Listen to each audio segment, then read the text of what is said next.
U.S.-China Phase 1 Trade Deal. Updated December 16, 2022.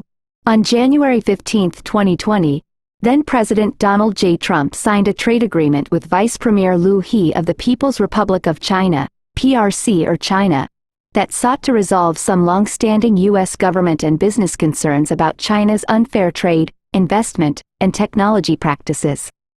The negotiations sought to address U.S. concerns and actions, including imposing tariffs, that the U.S. government took under Section 301 of the Trade Act of 1974, 19 U.S.C. Section 2411. The deal is called the Phase 1 Agreement because it was to be the first of subsequent agreements to address key U.S. concerns. Many experts assess that PRC negotiators pushed most issues identified by the U.S. Trade Representative, USTR, to future talks, but the deal includes several PRC commitments that were difficult for the USTR to secure and could help shape U.S. trade policy toward China going forward. Section 301 Context. In August 2017, the USTR, encouraged by many in Congress and some companies, invoked Section 301 in an effort to address China's industrial policies whose stated objective is to seek global commercial and technology leadership through discriminatory trade, investment, and technology practices. The USTR's efforts reflected a U.S. government and industry view, coalesced over 15 years of efforts in working directly with the PRC government, that it was unwilling to acknowledge and address U.S. concerns and priorities. Against this backdrop of growing concern to U.S. officials and firms were China's perceived efforts to intensify these practices, including new Made in China 2025 industrial policies, and an uptick in reports of corporate espionage, tightening of information and data controls, and pressure on U.S. firms to abide by these controls, and use of economic coercion and forced technology transfer. U.S. stakeholders assessed that China was deploying a web of mutually reinforcing government policies that offered preferences and support for PRC firms and some foreign firms willing to commit to certain terms, such as the transfer of technology, trade secrets, and core intellectual property, IP, to PRC entities in order to operate and expand in China. Also of concern was a sharp uptick in PRC firms' acquisition, often state-funded, of foreign firms in strategic sectors, for example, aerospace and semiconductors. While the USTR had prevailed in several dispute cases or elements of cases against China in the World Trade Organization, WTO, many experts assessed that most PRC practices at issue were systemic and pervasive and could not be resolved with the WTO's case-by-case dispute approach. Many U.S. concerns fell in gray areas of WTO rules or outside the WTO's purview. Prior experience with PRC industrial policies, for example, steel, solar panels, and telecom equipment, led U.S. officials to seek countermeasures to address China's industrial policy in its early stages before an export existed, concerned that trade remedies such as anti-dumping were reactive and used too late in a product cycle to prevent China from securing a dominant global market position, particularly given the broad scope and potential effect of China's policies. Section 301 Findings and Actions. In March 2018, the USTR released a report on the findings of its Section 301 investigation. The USTR concluded that China engages in forced technology transfer, cyber-enabled theft of U.S. IP and trade secrets, discriminatory and non-market licensing practices, and state-funded strategic acquisitions of U.S. assets. Section 301 allows for a range of countermeasures while requiring the USTR to negotiate with a country of concern. Some U.S. agencies, such as the Departments of Commerce and the Treasury, did not use other authorities under their purview, leaving the USTR to leverage tariffs. Since 2018, the USTR has imposed 4 rounds of tariffs at a rate of 7.5% to 25% on an estimated $370 billion worth of U.S. imports from China. China has countered with 4 rounds of tariffs on $110 billion worth of U.S. products.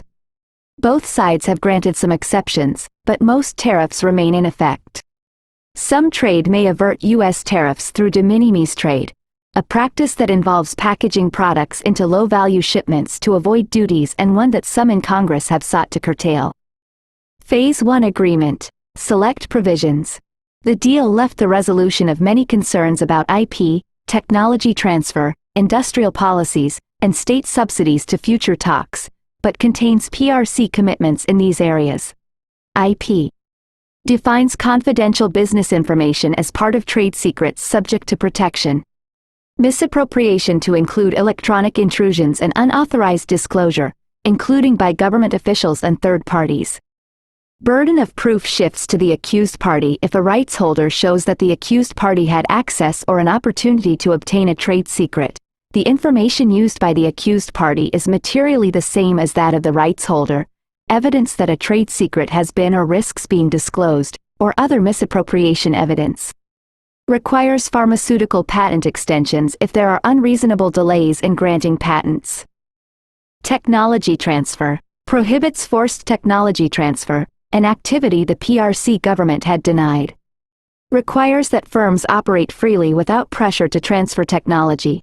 Transfer or licensing of technology should be on market terms that are voluntary and reflect mutual agreement. May not require technology transfer in relation to acquisitions, joint ventures, or other transactions. May not require or pressure, formally or informally, technology transfer, or the use or favoring of a technology, including to show conformity with regulatory requirements or receive administrative approvals or licenses, to operate in the market, or to receive any advantages. Foreign investment and acquisitions prohibits support of outbound investment to target foreign technology and capabilities in industries prioritized in China's industrial plans. Currency, similar to Chapter 33 of the U.S.-Mexico-Canada Agreement, requires market-determined exchange rates and transparency and reporting requirements. Negotiations creates a trade framework group led by the USTR and a PRC vice premier to meet every 6 months. Talks to be held on unresolved IP and agricultural issues. Dispute resolution allows 90 days to resolve issues, after which either side could take proportionate unspecified action. Other Phase 1 commitments. China also made commitments in agriculture and financial services unrelated to Section 301 concerns, possibly to avoid commitments related to its industrial and technology practices. In agriculture, China committed to expand access in rice, beef, pork, and poultry, while leaving some technical issues to future talks. In financial services, China agreed to reduce some foreign equity limits, and licensed a few U.S. firms. China committed to review applications from MasterCard, Visa, and American Express, but did not commit to licensing, and still requires joint ventures in a market controlled by the state monopoly, China UnionPay. The agreement also sought to address the U.S. trade deficit with China with a 2-year purchasing deal. China agreed to purchase during 2020 and 2021 at least $200 billion above a 2017 baseline amount of U.S. agriculture, plus $32 billion, energy, plus $52.4 billion, manufactured goods, plus $77.7 billion, and services, plus $37.9 billion. China fell short of its commitment by 60% for goods, and about 57% for goods and services, due in part to its efforts to diversify agriculture and energy suppliers and the trade slowdown during the coronavirus disease 2019, COVID-19, pandemic. At the same time, China hastened the return to China of empty shipping containers to boost its exports, likely impeding U.S. reloading and exports. Figure 1. Issues for Congress. Congress might assess the U.S. experience with the Phase 1 process as it debates the merits of the deal and how to leverage it, the effects of the tariffs, and options to advance U.S. economic interests and counter China's persistent statist economic practices that the USTR raised in its 2018 report. Section 301 requires a review of tariffs at the 4-year mark, 2022, which the Biden administration is now doing. China is reportedly using this juncture to pressure the USTR to lift tariffs while sustaining its practices of concern. Some U.S. firms, members of Congress, and parts of the Biden administration are also pressing for the elimination, reduction, or exclusion of certain tariffs, to provide relief for U.S. consumers and firms and address inflation. Others in Congress and the administration argue that the tariffs provide a point of U.S. leverage and should be sustained, some noting that lifting tariffs could signal a lack of U.S. resolve and unwillingness to bear costs associated with actions that address U.S. priorities. China might not reciprocate and could make new demands. There has been little discussion about how to enforce the deal and address issues with China that remain unresolved. Some of the issues Congress might consider include: in light of how difficult it was to secure China's acknowledgement of its practices of concern and limited commitments in these areas, to what extent may the United States reasonably expect talks with Beijing to achieve results that further U.S. policy objectives, when measured against the U.S. resources and efforts required? Does a focus on talks with China take U.S. attention away from efforts to deploy or develop U.S. trade tools and joint approaches with other countries to protect and advance U.S. economic interests? Are other approaches and measures needed in addition to or separate from tariffs, and if so, what are they? Should the USTR use Section 301 to address other concerns, such as subsidies? What approaches with allies and partners could be pursued, such as efforts with Europe and Japan to address non-market economic distortions and subsidies and develop new rules, inclusion of China-focused provisions in free trade agreements, stepped-up efforts to reform WTO rules, or joining and leading new plurilateral trade agreements that address gaps in WTO disciplines? Should Congress require the USTR to enforce the Phase 1 provisions and actively use the Phase 1 dispute process?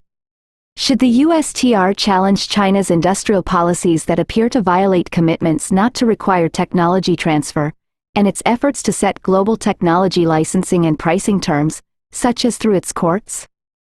See CRS Report R46767, China's New Semiconductor Policies, Issues for Congress, and CRS Report R46915, China's Recent Trade Measures and Countermeasures, Issues for Congress. How might Congress weigh the tariffs' effects on U.S. firms and consumers against issues of economic competitiveness? To what extent are tariffs inflationary compared to drivers such as food, energy, housing, labor and supply chain shortages, and monetary policy? Could tariffs help diversify China-based supply chains and counter China's subsidies by raising costs vis-a-vis U.S. and third-market products? Could tariffs on goods tied to China's industrial policies, for example, solar panels, electric vehicles, semiconductors, and batteries, help level the playing field, or would they violate U.S. trade commitments and encourage others to follow suit? The USTR proposed but never enacted tariffs on consumer electronics. Could these tariffs counter China's efforts to deepen technology supply chains in China? Karen M. Sutter, specialist in Asian trade and finance.